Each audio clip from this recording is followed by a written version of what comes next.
Well, welcome to the show, Bo. How is it going today? I always like asking, how does it feel to be Bo today? Feels great. Feels great. Building something, from scratch and have your own space and being able to practice and how you want to practice it.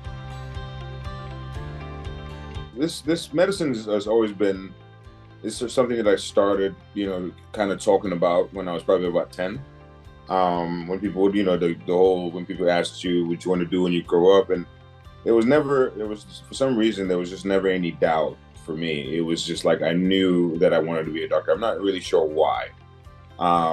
So I grew up in Cameroon and Central Africa. So that was then. Came to the States in '92 for college. I went to Kennesaw State University, did my undergrad there. Then Morehouse School of Medicine was where I did medical school, and then residency at Emory. So it's exciting. It's exciting to be part of the movement to sort of change the way people think about health and wellness. It's hard. It was hard. It was. In terms of because these are not things that they teach you in medical school. I never written a business. Nobody taught me how to write a business plan or come up with a business model, and most certainly not how to run your own practice. Right? In the hospital, in the ER, when you sign your charts, it goes up to the ether somewhere. There's a group of people somewhere that are billing it and sending it out to the insurance company, coding it and sending it to the insurance company. So it's everything, and you get your check, easy.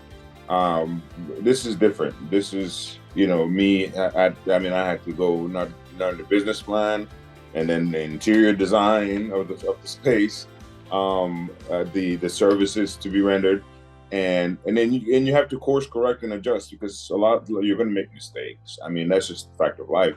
When you first start something like this, you're going to make mistakes, but it's been a great challenge. I think, especially being at the vanguard of how we change how people approach health and wellness, our neighbors.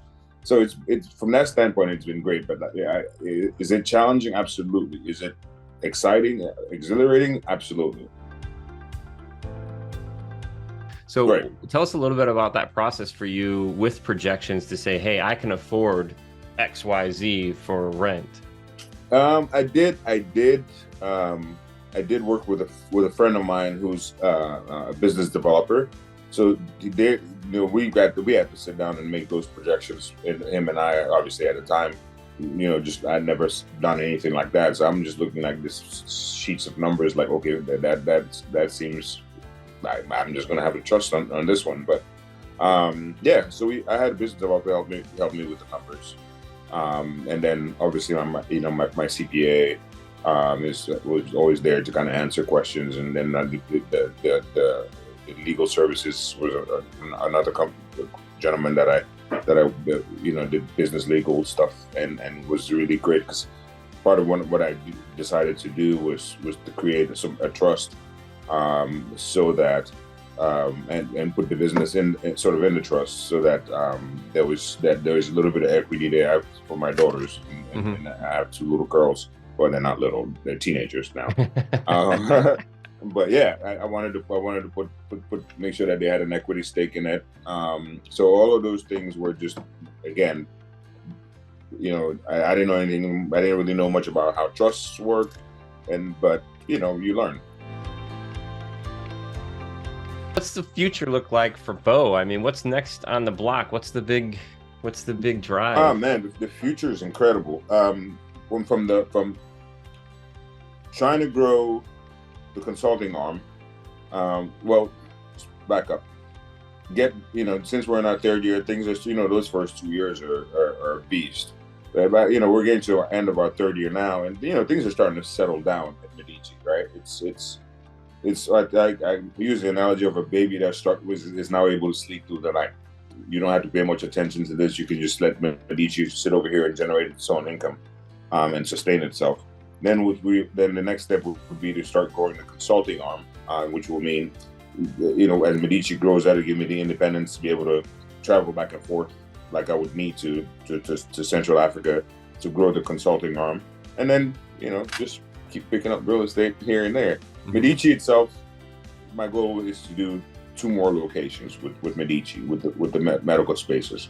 I think 3 is the goal, is where I'm going to tap out. Managing 3 practices, 1 is enough, but managing 3 is going to be interesting. But then at least when those are sleeping through the night, I can leave that with my clinical director or my the office manager, let them run that and focus more on the consulting work. What was the hardest part about the first 2 years? Learning how to watch your money. Yeah, like learning how to pay attention to money, learning how to pay attention to contracts. Those first 2 years, where you're dealing with vendors, people will slide stuff on the table, and they're like, just sign this, send it back, fax it back to us. You sign it, fax it back, not really having read the details of it or had an attorney review the details of it. And then next thing you know, you're stuck in some, long-term contract, and then they're doing ACHs out of your account, and you're just like, you got to watch it. I realize you got to watch everything that comes in, and you got to watch every penny that goes out. Yeah. Right. Absolutely. This is not me going to the hospital, making my paycheck, and it lands in my bank account, and I'm the only one responsible for it. I'm the one responsible for doling it out to my creditors and so on and so forth. A lot of times people are like, just put it on an ACH, put it on auto draft. We'll take this XYZ, and then before you know it, you wake up and somebody's just literally just taking a chunk out of your account, and you're not, without you even understanding why. You're like looking at the statement, like, who is this merchant anyway? Like, who is this person who just took $3,000 out? Yeah. And then you go and you read some fine print in a contract somewhere, and they're like, you're like, oh yeah. I know exactly what you're saying, man. I take everything off auto draft. Take as much as possible off auto draft and ACHs as possible, because it was just getting ridiculous. Yeah. You'd wake up to X amount of money in the account, and you're like, oh, look, great, my account is fully loaded. And then by the time you get to the office 2 hours later and you log back into the same account, it's like half gone, and you're like, what just happened? Man, the payroll on top of that, Bo, I feel you, man. Talk about a beast. Literally just woke the day when you're like, oh, that money, I got money for the landlords and payroll, and then 2 hours later it's gone, and you're like, wait, what happened? Yeah. And they're like, see that little fine print right there? That's why we took